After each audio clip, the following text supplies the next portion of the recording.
یہ جو موقع آتے ہیں نا شب برات کے، شب قدر کے، یہ بنیادی طور پر اللہ تعالیٰ کی طرف سے دی ہوا موقع ہوتا ہے کہ چلو تمہیں چانس دیتے ہیں، پابندی کوئی نہیں، لیکن رب کی طرف سے نا موقع ملتا ہے، چلو تمہیں ایک موقع دیتے ہیں، چلو اپنے آپ کو کلیئر کر لو، تمہیں موقع دیتے ہیں، یا اللہ کیا کرے، کچھ بھی نہیں، آ کے نا سچے دل سے 2 رکعتیں پڑھ کے توبہ کرو، عرش کا مالک پچھلے سارے ہی معاف کر دے گا۔ ان لوگوں کی باتوں پہ نہ جائیں جو بلا وجہ پریشان کرتے ہیں، لوگوں کو شب برات کا حوالہ بھی نہیں مل رہا، حالانکہ ترمذی شریف میں حدیث موجود ہے، سیاستہ کی روایت ہے ترمذی میں، پہلے کہتے ہیں سیاستہ سے دکھاؤ، جب سیاستہ سے مل گئی تو آپ اور کدھر جانا ہے؟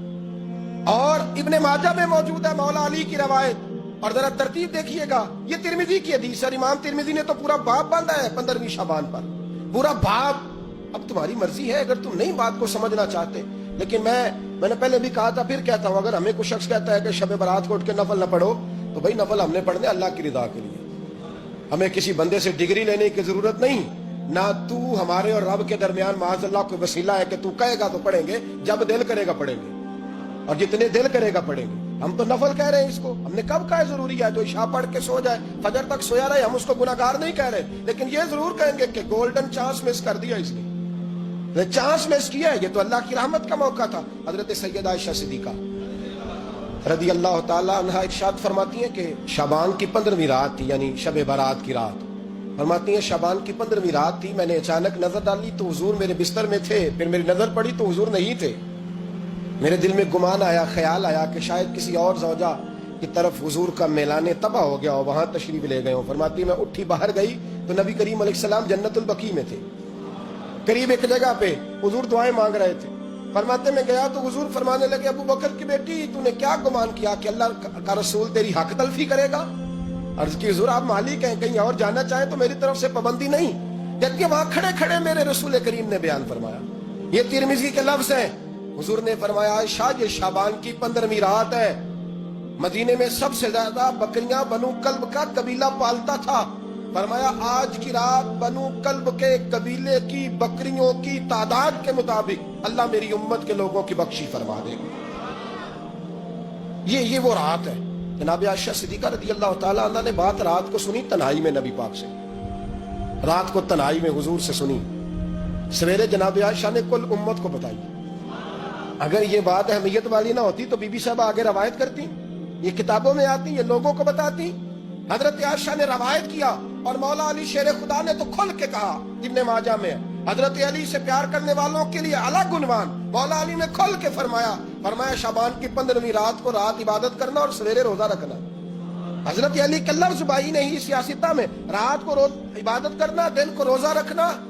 ویسے تو رب کریم ہر روز تہجد کے وقت پہلے آسمان پر نزول اجلال فرماتا ہے اور لوگوں کو فرماتا ہے کوئی بخشش مانگنے والا؟ کیا انداز ہے مولا علی شیر خدا حدیث روایت کرتے، رنگ کیا ہے؟ فرمایا باقی راتوں میں نا تھوڑا سا پیکج ہوتا ہے، تھوڑا سا، آخری حصے میں رات کے شب برات کو نا رات چڑھتے ہی اللہ پہلے آسمان پر جو اس کی شان کے لائق ہے نزول جلال فرماتا ہے، اور پہلا جملہ یہ فرماتا ہے کوئی معافی مانگنے والا؟ اللہ کرے آپ کو سمجھ آئے، یعنی معافی دینے والا کہہ رہا ہے چلو آؤ ادھر آؤ ذرا معافی مانگو، میں معاف کرنے آیا ہوں، مانگو معافی، ہے کوئی معافی مانگنے والا؟ معاف کر دیں گے۔ اور آپ فرماتے ہیں ہے کوئی رزق مانگنے والا؟ وہ جو بڑی درخواستیں دیتے پھرتے ہیں نا مختلف اداروں میں، وہ ایک درخواست نا شب برات والی رات بھی دے۔ اور میں نہیں کہہ رہا، مولا علی شیر خدا فرما رہے ہیں، اور وہ خود نہیں فرما رہے، وہ نبی پاک کا فرمان نقل کر رہے ہیں، اور وہ رسول اللہ صلی اللہ علیہ وسلم کی بات نہیں بیان کر رہے، وہ کہتے ہیں رب فرماتا ہے کوئی روزی مانگنے والا؟ سارے سیٹھوں نوابوں جاگیرداروں کے پاس جا جا کے تھک گئے ہو، ایک دن میرے کہنے پر، ایک رات، ایک دیہڑی ذرا شب برات والی لگا کے تو دیکھو۔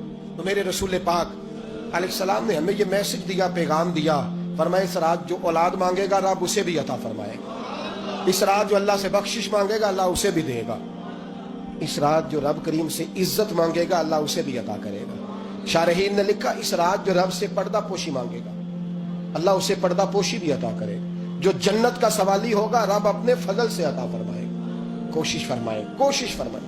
10 محرم کو ہمارے ہاں لوگ جاتے ہیں قبرستان، وہ کسی حدیث سے ثابت نہیں، میں منع نہیں کر رہا، جائیں 9 محرم کو جائیں، 10 کو جائیں، 11 کو جائیں، 8 کو جائیں، سفر میں جائیں، ربیع الاول میں جائیں، قبرستان میں جب بھی جائیں، منع نہیں ہے، لیکن شب برات والی رات تو خود رسول کریم گئے ہیں نا قبرستان۔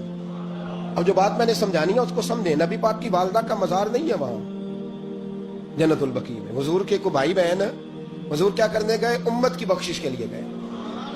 شب برات کی رات لالچی نہ بنے کہ صرف میں نے اپنے لیے روزی مانگنی ہے. کل امت کے لیے مانگے رب کریم سے. مانگے اپنے بھائی کے لیے, مانگے اپنی بہن کے لیے, مانگے اپنے بیٹے کے لیے, مانگے اپنی بیٹی کے لیے, مانگے اللہ کریم. یہ مانگنے کی رات ہے. پچھلی راتی رحمت رب دی کرے بلند آوازہ, بخشش منگن وارے کارن کھلا جے دروازہ. آئیں اللہ کی بارگاہ میں اس رات کو کھل کے دعا مانگیں.